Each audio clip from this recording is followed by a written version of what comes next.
15ই August মানেই আমাদের স্বাধীনতা দিবস।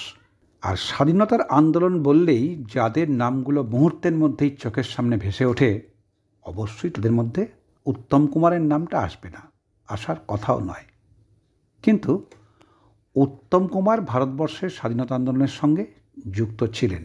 প্রিয় বন্ধু, আমি তোমার সুতপন, আর আমার পডকাস্টে তুমি শুনছো কথায় কথায়। আজ শুধুমাত্র তোমাকেই শোনাবো একেবারে অজানা তথ্য। সেটা হলো উত্তম কুমারের চোখে স্বাধীনতা শুধু তার চোখেই নয়, স্বাধীনতা আন্দোলনের সঙ্গে তিনি কেমন করে যুক্ত ছিলেন।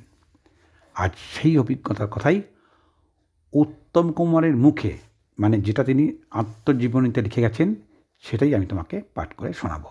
উত্তম কুমারদের বাড়ির তলায় ভাড়া থাকতেন গণেশদা বলে এক ভদ্রলোক। উত্তম কুমারদের গোটা পরিবারের সঙ্গে গণেশদার সম্পর্ক কিন্তু বাড়িওয়ালা ভাড়াটে ছিল না, দাদা ভাইয়ের সম্পর্ক, এবং কোনোভাবেই তারা বুঝতে দিতেন না যে ইনি আমাদের ভাড়াটে। পাড়ার নাটকের ক্লাবে উত্তম কুমারও যেতেন এবং এই গণেশদাও যেতেন।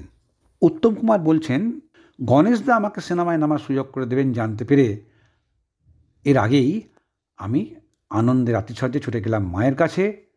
মাকে খবরটা দিলাম এবং গৌরীকেও জানালাম এই অভূতপূর্ব খবরের কথা। মায়ের আশীর্বাদ নিয়ে স্টুডিওতে ঢুকলাম। দৈনিক 5 সেকি পারিশ্রমিক নিয়ে আমি সিনেমার অভিনেতা বেনে গেলাম। এক্সট্রার মর্যাদা সম্পন্ন একজন অভিনেতা। দুর্ভাগ্য কি সৌভাগ্য তা আমার জানি না, কিন্তু সেই হিন্দি মায়াডোর ছবি মুক্তি পায়নি আজও। অথচ মায়াডোর ছবিতে অভিনয় করবার পর থেকে আমি প্রতিদিনই এক রাস আশা নিয়ে প্রতীক্ষা করেছি রূপলি পর্দায় নিজেকে দেখব বলে। একদিকে প্রতীক্ষা করে আমি চলেছি মায়াডোরে মুক্তির লগ্নের জন্য, অন্যদিকে আবার আগের মতো বনে গেছি আমি। আমার নেশা যেন, খিদে যেন একেবারে বেড়ে গেল। মাথার ভেতরে শুধু একই চিন্তা, আমি যেন সিনেমা অভিনেতা হবার অত্যুগ্র আকাঙ্ক্ষায় একেবারে মরিয়া হয়ে উঠলাম। সিনেমা জগতে আমার আর কোনো কাজ নেই, কাজ আছে শুধুমাত্র পোর্ট কমিশনার্স অফিসে। আবার শুরু করে দিলাম আমি আমার সেই পুরনো অফিসের 10টা 5টা, সেই বাড়ি, চাকরি, ক্লাব, আবার বাড়ি, আবার চাকরি, আবার। তখন আর এক নতুন চিন্তা আমার, সেই মায়াডোরকে নিয়েই। কবে মুক্তি পাবে ছবিটা, কবে রূপালী পর্দায় আমি আমাকে দেখতে পাবো, শুধু সেই চিন্তার একঘেয়েমি। এক রাগ অশান্তির পোকা যেন আমার মাথাটাকে একেবারে কুড়ে কুড়ে খাচ্ছে। ঠিক এই সময় একদিন সারদান পার্কের পাশ দিয়ে বল খেলে ফিরছি, হঠাৎ একেবারে সামনাসামনি ধীরেনবাবুর সঙ্গে দেখা। থিয়েটার, সিনেমা, নাটক, যাত্রায় ড্রেস সাপ্লাই করেন ধীরেনবাবু। আমি থিয়েটার করি বলেই তার সঙ্গে আমার পূর্ব পরিচয় ছিল। দেখা হতেই ধীরেনবাবু সরাসরি আমাকে প্রশ্ন করলেন, এই যে কেমন আছো? বিরক্তিসূচক অভিব্যক্তি নিয়েই বলেছিলাম, আমি ভালোই আছি। কথাটা বলে ধীরেনবাবুকে উপেক্ষা করেই চলে আসছিলাম। হঠাৎ আমার কেন জানি না মনে হলো ধীরেনবাবুকে একটা টোকা মেরে দেখলে কেমন হয়। ভাবলাম ওর তো সিনেমা মহলের সঙ্গে যোগাযোগ আছে।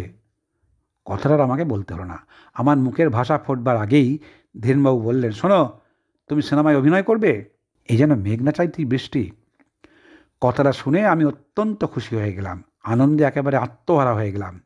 যথেষ্ট আগ্রহ নিয়ে বললাম, কি বই? ধীরেনবাবু হাঁটতে শুরু করলেন, আমিও তাঁর পাশে চলতে লাগলাম। ধীরেনবাবু চলতে চলতেই বললেন, ছবিটার নাম দৃষ্টিদান, রবীন্দ্রনাথ ঠাকুরের দৃষ্টিদান, এসবি প্রোডাকশনসের ছবি, পার্টটা ছোট, যদি রাজি থাকো তো বলো। সঙ্গে সঙ্গেই রাজি হলাম। আবার সেই এক্সট্রা। বললাম, নিশ্চয়ই করব, আপনি দয়া করে একটু ভালোভাবে চেষ্টা করবেন তো? ধীরেনবাবু সহাস্যে আমাকে দেখা করতে বলে চলে গেলেন। আমি বেশ খুশি খুশি ভাব নিয়েই বাড়ি ফিরলাম। দেশের রাজনৈতিক তপ্ত আবহাওয়ার ভেতর দিয়ে তখনও আমরা এগিয়ে চলেছি। প্রতিটা দিন, প্রতিটা মুহূর্তে আমাদের চারিদিকে সন্ত্রাস আর সন্ত্রাস। পরাধীনতার নাগপাশ থেকে ভারতবর্ষকে মুক্ত করবার জন্য জননেতারা তখন একেবারে মরিয়া। সবারই মাতৃমুক্তি পণ ছাড়া আর কিচ্ছু নেই। অশান্তিরও শেষ নেই। গোটা শহর জুড়ে আজ বিক্ষোভ, কাল হরতাল, চারিদিকে কেমন যেন একটা চাপা আগুন। আগস্ট মাসে সেই আগুন যেন বাড়তে থাকলো। ব্রিটেনের ক্যাবিনেট মিশন ভারতে এসেছেন ভারতের স্বায়ত্ত শাসনে সাড়া দিয়ে। তাদের সিদ্ধান্তের পরিপ্রেক্ষিতে মুসলিম লীগের প্রাদেশিক শাখা কলকাতায় শুধু নয়, সারা পশ্চিমবঙ্গে হরতাল ডাকল। হরতাল মোটামুটি সার্থক হলো বটে, কিন্তু 16ই আগস্ট কলকাতায় দাঙ্গা শুরু হয়ে গেল দুপুরবেলা থেকে। দেখতে দেখতে সারা শহরে একেবারে দাবানলের মতো ছড়িয়ে পড়ল আতঙ্ক। চারিদিকে শুধু খুন আর খুন। শহরের পথে পথে শুধু মানুষের রক্তের নদী, আর আকাশে চক্রাকারে উঠছে শকুন। গোটা শহরটা স্তব্ধ। আমরা বাড়ি থেকে বেরোতে পারছি না কেউ। সিনেমা থিয়েটার বন্ধ। আমরা পাড়ার বন্ধুরা এই হিন্দু মুসলমানের দাঙ্গার সময় ঘরে কিন্তু বসে থাকিনি, কোমর বেঁধে রিলিফের কাজে নেমে পড়লাম। আমরা অনেক মানুষকে তখন নানাভাবে সাহায্য করেছি। মাসখানেক পর দাঙ্গাটা অবশ্য অনেকটা স্থিমিত হলো বটে, কিন্তু তবুও আতঙ্ক মুছে গেল না। হিন্দু মুসলমান কেউই আর সহজ হতে পারছে না।